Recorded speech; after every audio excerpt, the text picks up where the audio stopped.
Thank you very much, Mr. Chairman. The First Amendment protects the freedoms of religion, speech, press, assembly, and the right to petition the government. These 5 freedoms form the bedrock upon which our Constitution is based. But the First Amendment is under attack by President Donald Trump and his MAGA allies. In his recent joint address to Congress, President Trump falsely claimed to have, quote, brought free speech back to America, unquote. His actions have utterly failed his words. Instead of bolstering free speech in America, President Trump has sought to use his executive power to punish his perceived opponents and those whose speech he disagreed with. In 2 short months, his targets have included the press, Associated Press member invited out of the White House for not saying Gulf of America, universities, students, and law firms.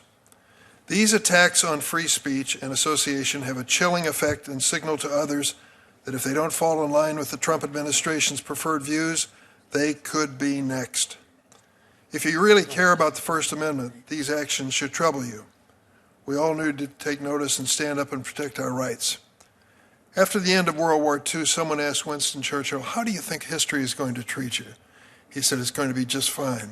I know that because I'm going to write the history." We saw that happen then, and we saw the Soviet Union go through a revision of history regularly if there was some event that they perhaps didn't want to have reported as factual. I fear that's what's going on today when it comes to the January 6th riot here in the United States Capitol, particularly by 1 or 2 of the witnesses at the table. You are meeting here today safe, peaceful, because men and women in uniform are risking their lives at this very moment for you and for me.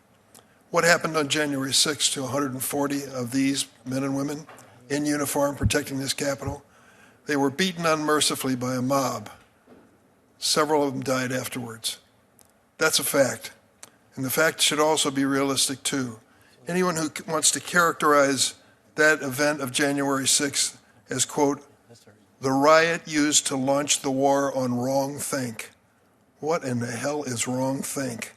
I can't keep up with all these words that are coming at us as brand new terms, and I hope it doesn't hide the fact that 140 policemen and women were here defending this Capitol and faced the wrath of a crowd. But the same person who used the word wrongthink went on to say, law enforcement resources were better allocated toward not treating grandmas wandering the Capitol grounds like jihadists. Let me tell you about some of those grandmas that were released by the full and unconditional pardon of Donald Trump. Here's one you should remember. Andrew Taki, rearrested since he was pardoned by President Trump in Leon County, Texas, on an outstanding charge of online solicitation of a minor. Taki had been sentenced to more than 6 years in prison for assaulting officers using a dangerous weapon while at the Capitol, having deployed bear spray on Capitol police officers and hit one officer with a metal whip. Grandmas. Here's another grandma. David Daniel, awaiting sentencing after pleading guilty to assaulting police officers on January 6th. His case was dismissed by the Department of Justice after President Trump's pardon. Daniel is facing pending charges in North Carolina for production of child pornography and possession of child pornography, which allegedly involved a prepubescent minor and a child under age 12. Peter Schwartz, sentenced to 14 years in prison for assaulting police officers another grandma, during an attack on the Capitol. Chantel Holaton, a former girlfriend, has voiced concern for her safety after Schwartz was released without any of the typical restrictions for a violent offender.